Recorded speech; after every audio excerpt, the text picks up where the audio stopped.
Sorotan terkini berita 757. Perdana Menteri Datuk Seri Anwar Ibrahim mengulangi komitmen Malaysia untuk kekal sebagai pembekal minyak sawit mampan yang boleh dipercayai kepada India ketika pertemuan dengan rakan sejawatnya Narendra Modi. Kedua-dua pemimpin menggalakkan kerjasama dipertingkatkan dalam penanaman kelapa sawit serta bersetuju memperluas pembangunan rantaian nilai termasuk produk hiliran berasaskan sawit bernilai tinggi. Menerusi kenyataan bersama, kedua-dua pihak turut bersetuju mengadakan libat urus berstruktur bagi menyelesaikan isu berkaitan akses pasaran. Dalam masa sama, Modi menekankan peranan India sebagai destinasi pelabuhan utama syarikat Malaysia, manakala Anwar mengalu-alukan kehadiran syarikat pembuatan dan teknologi India yang menyumbang kepada penciptaan pekerjaan berkemahiran tinggi di Malaysia. Dalam perkembangan lain, aktiviti pelobongan Bitcoin di kawasan perniagaan sekitar Bukit Beruntung, Hulu Selangor terbongkar menerusi operasi bersepadu penguatkuasaan yang dijalankan pada Sabtu. Majlis Pemadaran Hulu Selangor MPHS memaklumkan operasi itu dilaksanakan susulan aduan awam berhubung gangguan bekalan elektrik di kawasan berdekatan dipercayai berpunca daripada penggunaan tenaga elektrik berlebihan dan tidak terkawal di beberapa premis. Hasil pemeriksaan mendapati 5 premis menjalankan aktiviti perlombongan Bitcoin tanpa kebenaran atau lesen sah.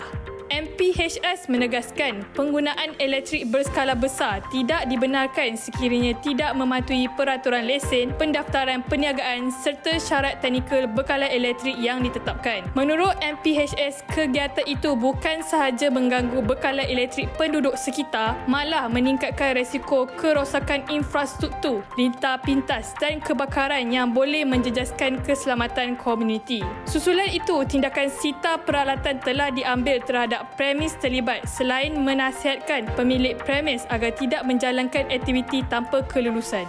Ini pula berita dari Sabah. Menteri Pelancongan Kebudayaan dan Alam Sekitar Sabah, Datuk Jeffrey Arifin, mengambil maklum kenyataan Datuk Amizan Muhammad Ali berhubung laporan 81 premis penginapan di Saporna yang didakwa sebahagian besarnya dikendalikan syarikat luar. Beliau menegaskan perkara itu perlu dinilai secara menyeluruh berasaskan fakta serta kepentingan ekonomi jangka panjang Sabah. Menurutnya, Sabah mengalu-alukan pelaburan asing memandangkan rakaian global dan akses pasaran penting dalam memacu pertumbuhan pelancongan. Namun, setiap pelaburan mesti memberi manfaat jelas kepada negeri, termasuk memperkukuh penyertaan tempatan, mewujudkan peluang pekerjaan kepada rakyat Sabah serta memastikan limpahan ekonomi kepada komuniti setempat.